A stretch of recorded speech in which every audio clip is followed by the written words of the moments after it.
Hi everyone, कैसे हैं आप सब। आई होप कि बहुत ही अच्छे होंगे और अच्छी तरीके से चीज़ों को आप सीख रहे होंगे। तो चलिए आज फिर से शुरू करते हैं। जो हमारे नेक्स्ट टॉपिक है like RMS prop and Adam optimizer. दोनों को हम बहुत ही अच्छी तरीके से जल्दी से, आज की क्लास ज़्यादा बड़ी नहीं होगी, आराम से समझ लेंगे।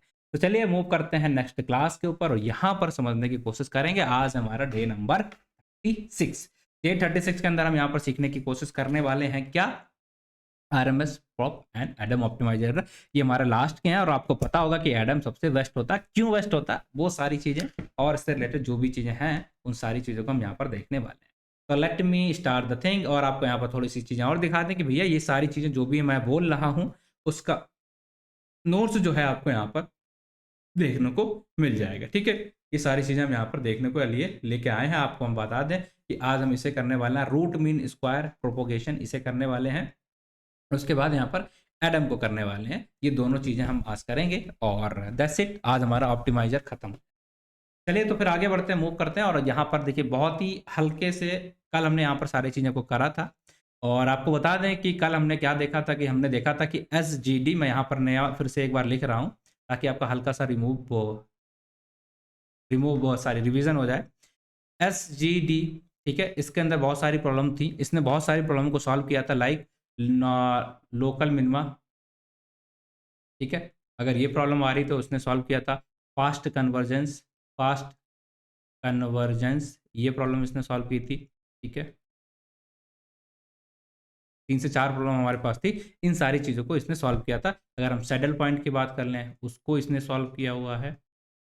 ठीक है, और एक और हमारा पॉइंट था, अभी के लिए इतना रखते हैं। ठीक है, अब इन सारी चीज़ों का सोल्यूशन इसने जब दिया था, बट वहाँ पर इसे, ये तो इसके एडवांटेज हो गए, बट यहाँ दिक्कत क्या आई थी, 2 दिक्कतें आ गई थी। ठीक है, इसमें दिक्कत क्या आई थी, 2। पहला दिक्कत हमारा यहाँ पर ये था कि इसमें अगर हमारा डेटा जो था वो अगर स्पार्स डेटा है, स्पार्स डेटा सेट, तो ये हमारा थोड़ा सा गड़बड़ करने लग जाता है, वहाँ पर ये काम नहीं करता। सेकेंड चीज़ यहाँ पर क्या था कि to and fro motion last में होता था, तो कन्वर्जेंस में थोड़ा सा स्लो यहाँ पर हो जाता था। ये 2 दिक्कतें इसके अंदर थी। फिर हमने क्या किया, हम आ गए, ठीक है, हमने यहाँ पर दूसरा एडा ग्रेड देखा, एडा ग्रेड देखा। तो इसके अंदर क्या प्रॉब्लम हुई, हमने यहाँ पर कोशिश की कि अडेप्टिव बना लें लर्निंग रेट को, अडेप्टिव लर्निंग रेट बना लिया जाए तो हमारी सारी दिक्कतें शायद सही हो जाएं। तो इसे बनाने के चक्कर में हमने क्या कर दिया, नीचे एक लाइक ये लर्निंग रेट है तो इसके एक रिस्पेक्टिव में यहाँ पर एक वैल्यू से मल्टीप्लाई किया था। ठीक, अब ये वैल्यू क्या होती है कि बहुत ज़्यादा इंक्रीज कर जाती है क्योंकि ये स्क्वायर के अंदर होती है। अब स्क्वायर होने की वजह से ये थोड़ा ज़्यादा इंक्रीज कर जाती, तो ये हमारे बहुत छोटे हो जाते, तो इसकी वजह से क्या होता, कन्वर्जेंस हमारा नहीं हो पा रहा था, जो कि हमारा अल्टीमेट गोल है, और वही नहीं हो पा रहा, तो इसका मतलब क्या, सब कुछ बेकार। तो अब हम चाहते क्या, हम इसका कन्वर्जेंस कराएं, कैसे करवाएंगे। अब यहाँ पर जो डिफरेंस है वो स्क्वायर कर रहे हैं, तो डिफरेंस बढ़ क्यों रहा था, क्योंकि यहाँ पर हम सारे बड़े बड़े जो पॉइंट्स थे उनके बीच का डिफरेंस यहाँ पर कैलकुलेट कर रहे थे। और पूरा जो हमारा यहाँ से अगर हमने शुरू किया था लाइक यहाँ से, तो यहाँ से यहाँ तक के सारी वैल्यूज को बेस पे यहाँ पर डिफरेंस आ रहा था, यहाँ से लेके यहाँ तक जितनी वैल्यू होंगी इनके बेस पे आ रहा था। तो हम यहाँ पर क्या कर सकते हैं, हम ये कोशिश करेंगे कि हम लास्ट के सिर्फ 5 या ऐसे कि 10 का हमें पता होना चाहिए, बाकी नहीं। ठीक है, हमें डिसीजंस लेने हैं तो हम लास्ट के 10 का यूज करेंगे, ना कि पूरा क्या याद रखना है। तो पूरे का रखेंगे तो वहां पर डिफरेंस बड़ा हो जाएगा, अगर हम उनका सम करेंगे तो बड़ा हो जाएगा, बट अगर हम लास्ट का 10 का रख रहे हैं तो हमारा सम थोड़ा सा रिलेटिवली लेस हो जाएगा। तो अगर ये लेस हो जाएगा तो हमारा ये क्या हो जाएगा, ये भी बिल्कुल नेग्लिजिबल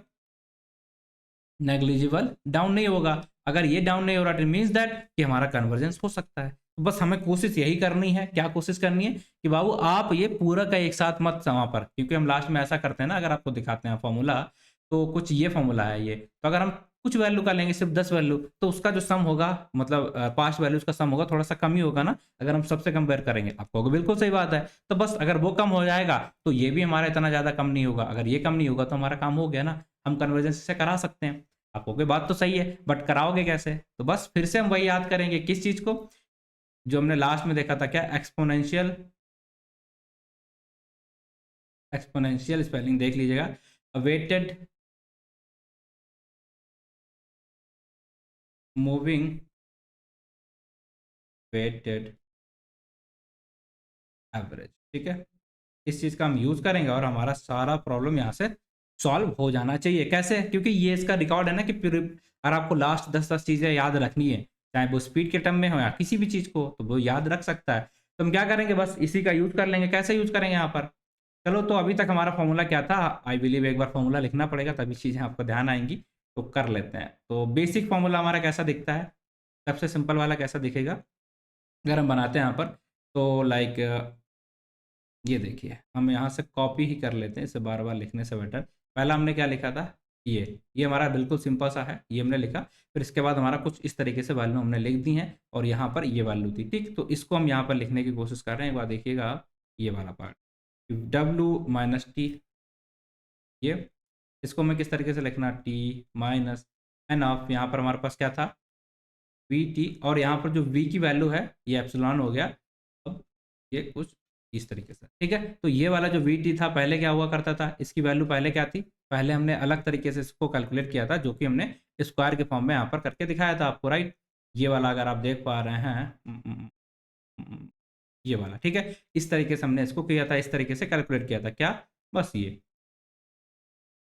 वी टी माइनस, अगर हम यहाँ पर आते हैं, ये डब्ल्यू टी स्क्वायर, ठीक है? ये हमने इस तरीके से इसको कैलकुलेट यहाँ पर करके रखा है, लाइक इस तरीके से।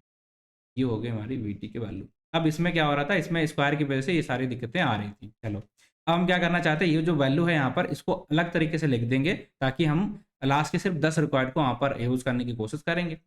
डन? तो कैसे करेंगे? सिंपल है। तो हमारा वीटी जो हमने लास्ट में पढ़ा था ना, लास्ट के 10 वाले का क्या हो जाएगा?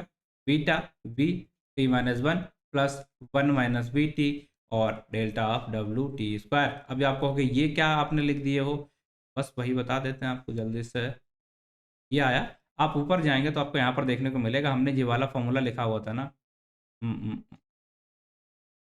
ये वाला, राइट? वही वाला फॉर्मूला मैंने यहाँ पर फिर से एक बार लिख दिया है। अब हम क्या करने वाले हैं? सिर्फ जो वीटी वाला फॉर्मूला होगा हमारा, इस तरीके से था पहले, इस तरीके से था। अब हम इसे कन्वर्ट करके किस तरीके से बना लेंगे?